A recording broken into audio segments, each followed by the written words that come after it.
श्रीमान् वेङ्कटनाथार्य कवितार्किककेसरी वेदान्ताचार्यवर्यो मे सन्निधत्तां सदा हृदि।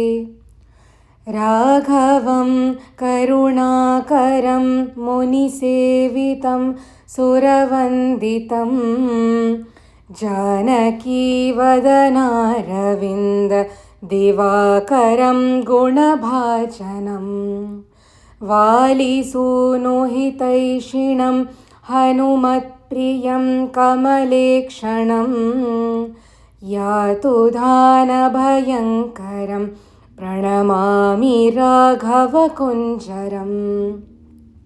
मैथिलीकुचभूषणामलनीलमौक्तिकमीश्वरम् रावणानुजपालनं रघुपुङ्गवं मम दैवतम्। नागरीवनिताननाम्बुजबोधनीयदिवाकरं सूर्यवंशविवर्धनं प्रणमामि राघवकुञ्जरम्। हेमकुण्डलमण्डितामलकण्ठदेशमरिन्दमं शातकुम्भमयूरनेत्र विभूषणेन विभूषितं चारुनूपुरहारकौस्तुभकर्णभूषणभूषितं भानुवंशविवर्धनं प्रणमामि राघवकुञ्जरम्।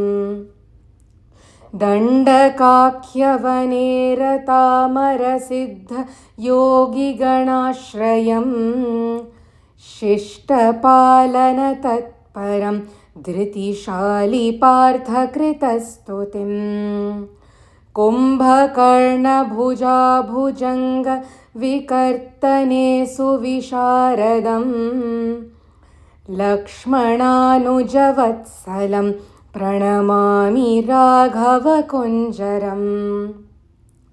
केतकीकरवीरजातिसुगन्धिमाल्यसुशोभितं श्रीधरं मिथिलात्मजा कुचकुङ्कुमारुणवक्षसं देवदेवमशेषभूतमनोहरं जगतां पतिं दासभूतभयापहं प्रणमामि राघवकुञ्जरम्।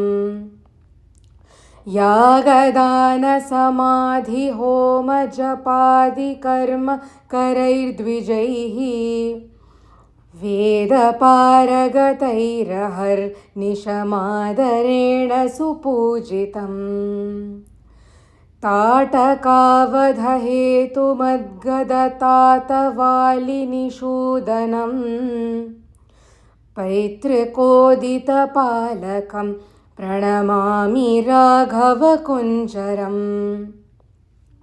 लीलया खरदूषणादिनिशाचराशुविनाशनं रावणान्तकमच्युतं हरियूथकोटिगणाश्रयं नीरजाननमम्बुजाघ्रियुगं हरिं भुवनाश्रयं देवकार्यविचक्षणं प्रणमामि राघवकुञ्जरम्। कौशिकेन सुशिक्षितास्त्रकलापमायतलोचनं चारुहासमनाथबन्धुमशेषलोकनिवासिनं वासवादिसुरारिरावणशासनं च पराङ्गतिं नीलमेघनिभाकृतिं प्रणमामि राघवकुञ्जरम्।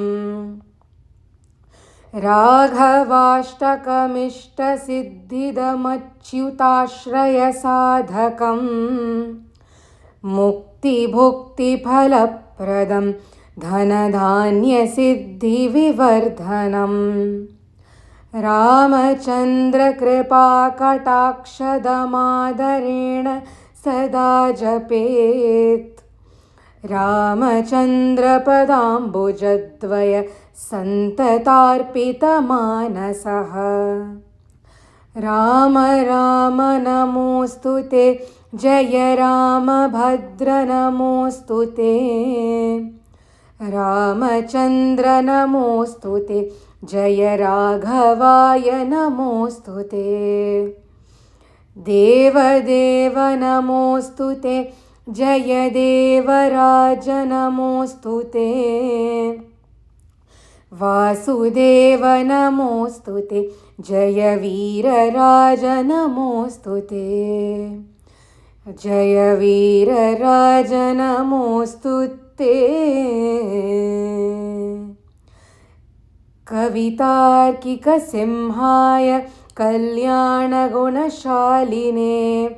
श्रीमते वेङ्कटेशाय वेदान्तगुरवे नमः।